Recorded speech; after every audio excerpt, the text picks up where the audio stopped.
Hello, beautiful people. So, the Menendez brothers.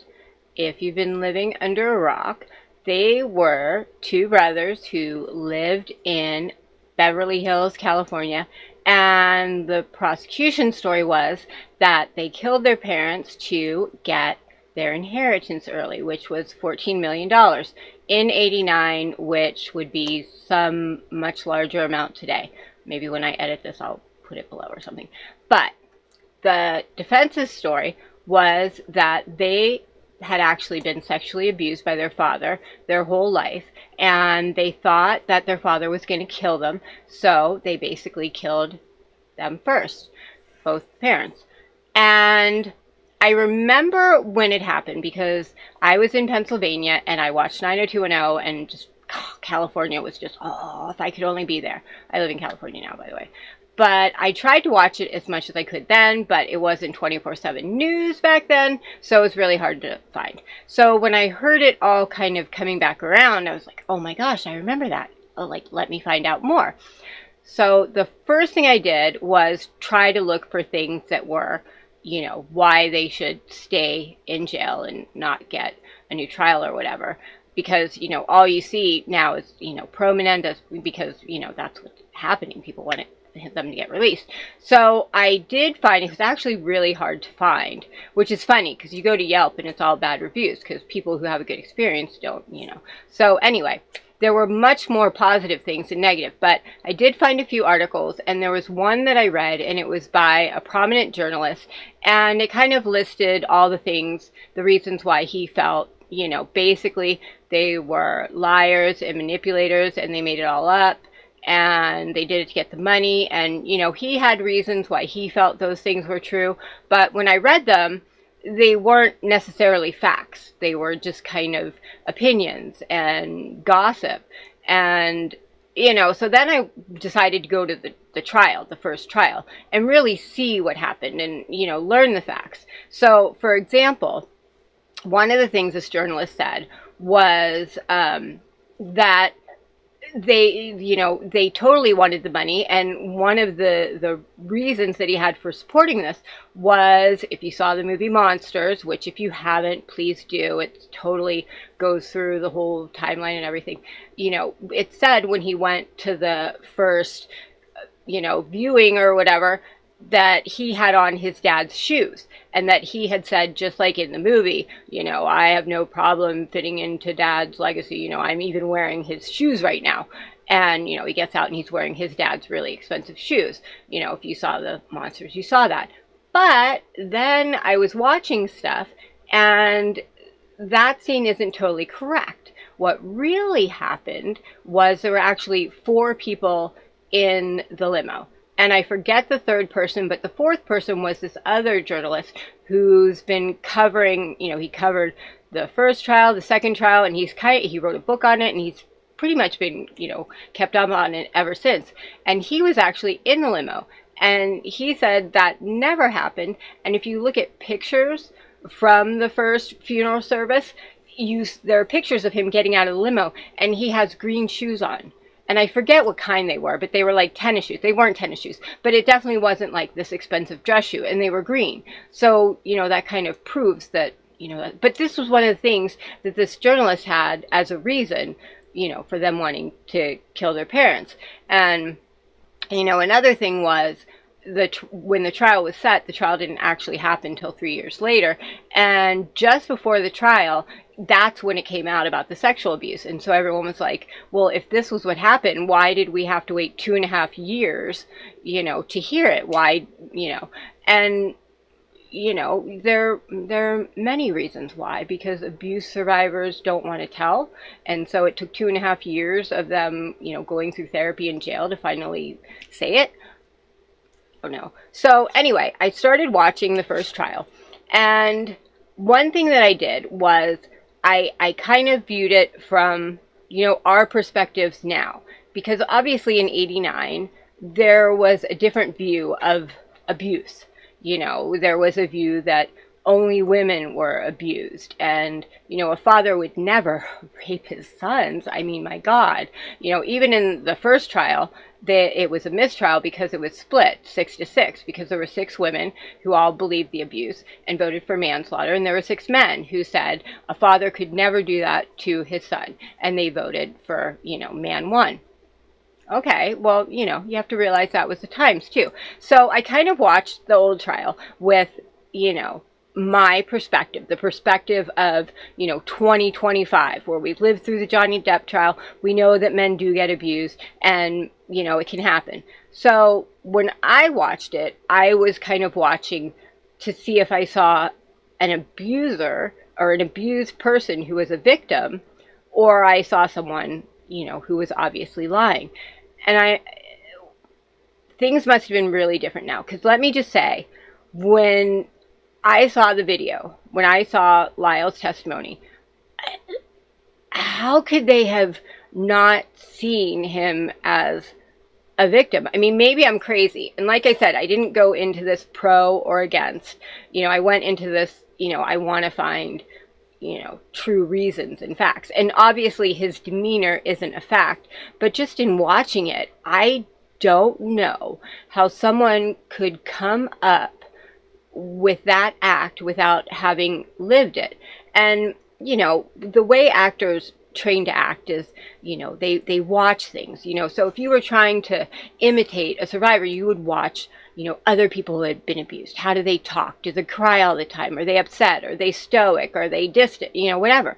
Well, I have a feeling in '89 there weren't that many things for them to see about how men who had been victims of sexual abuse acted. So I don't think he prepped for it and was like, okay, here's how I'm going to act. And the way he acted, I mean, my God, it just screams victim. And like I said, this is just my opinion of how he acted, and let's just get this off the table. No one is saying they didn't murder their parents. There's a lot of things I read that are like, they should stay in jail. They, how dare, they're not trying to say we were abused, so the murder was justified and we should just walk away home.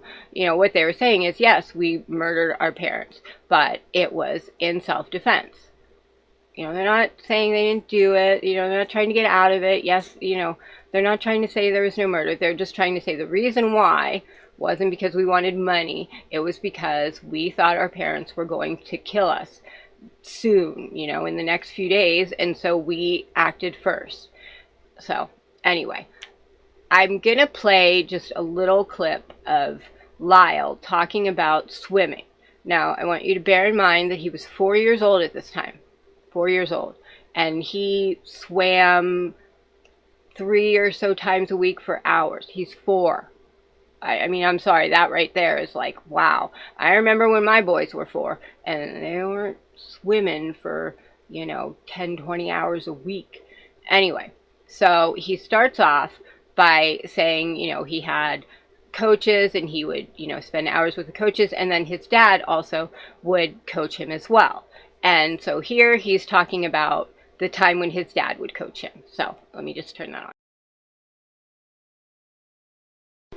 Well, the sound didn't come through, so maybe I'll do a whole separate video and just review the video. But basically, I wanted you to look at some of the minor details of what he was saying and how he was saying it.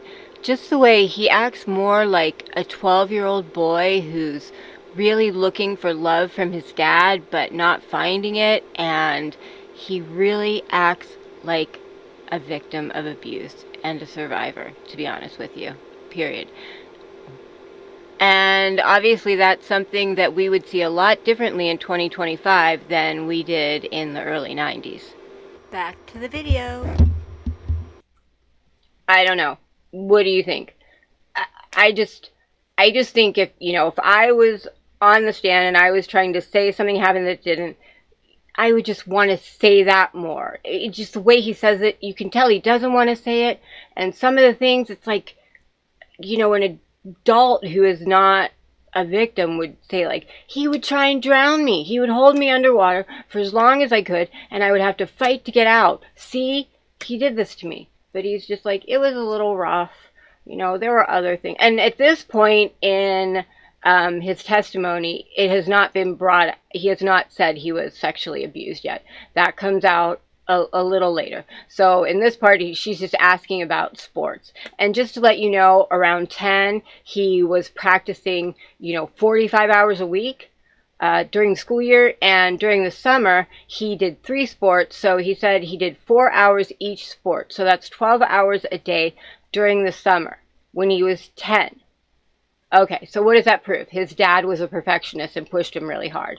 Yes. Does it prove he was abused? No. But and I'll have more videos, but this just kind of, it sets the tone of the relationship that, his father wasn't really interested in him as a person, but him as an athlete that he could kind of live through. Since he was training to be an Olympic swimmer, he didn't get there. He wanted basically his sons to carry out what he couldn't. And so to me, it sounds like he was living through his sons. He was very, he kept them very isolated.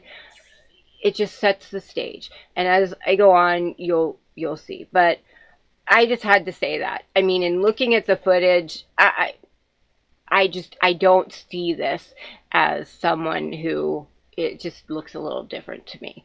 And some of the other reasons that people say they're guilty is, they got $14 million. Yes, they did. People get an inheritance when people die. Does that mean they killed for that inheritance? No. But yes, they did. And they also say they were asking about it. And, they wanted to find, because they thought they might have been disowned. They were looking for the second one. Well, if you're, 20 years old and you've been living, the Beverly Hills lifestyle all your life, and you don't really know how to do anything except what your parents tell you, and just their life, they controlled what they ate, so they've got to be like, oh my gosh, how are we going to live? So on one hand, it's like, yeah, they wanted that money to just have that money, and the other one is they wanted that money because how else were they going to live? How were they going to get a job? What were they going to live on? They don't have college educations yet. I mean, so you could look at it 2 ways. Just because they inherited money doesn't make it a fact that they killed him. And then there's other things. They spent a lot. Well, they were kids who were used to love being displayed as money. And say, I love you. They bought you something. So their parents are dead. They're freaking out. They don't know what to do. They're trying to hide their pain. So maybe they spend some money. Does it prove they murdered? No. Does it prove they didn't? No. But I'm just saying, like, all of these reasons that I'm hearing, that it's like, this shows that they weren't abused and they're guilty, which we all know they're guilty of killing their parents. But why? They did it because they were greedy rich kids or they were abused. I mean, all the reasons that I'm hearing for they were guilty rich kids is like, well, I can see it that way, but I can also see someone who has the mentality of the victim being that way. One of the things is they could have left. Well, if you've ever been a victim, no, you can't. No, you can't.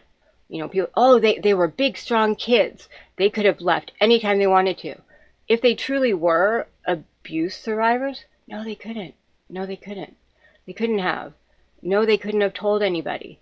No, they couldn't have gone to anybody. No, they couldn't have gone to the police. If they truly believed what they're saying, they couldn't do any of that.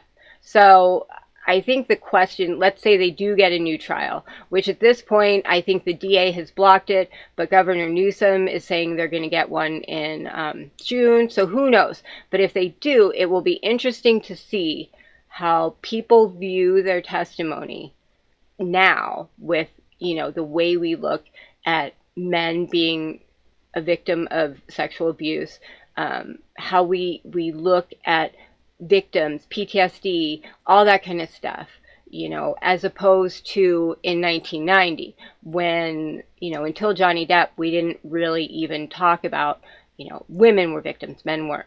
So it'll be interesting to see, because I do think if they get a new trial and they allow the sexual abuse aspect, because remember, the first trial was a mistrial, it was 50-50.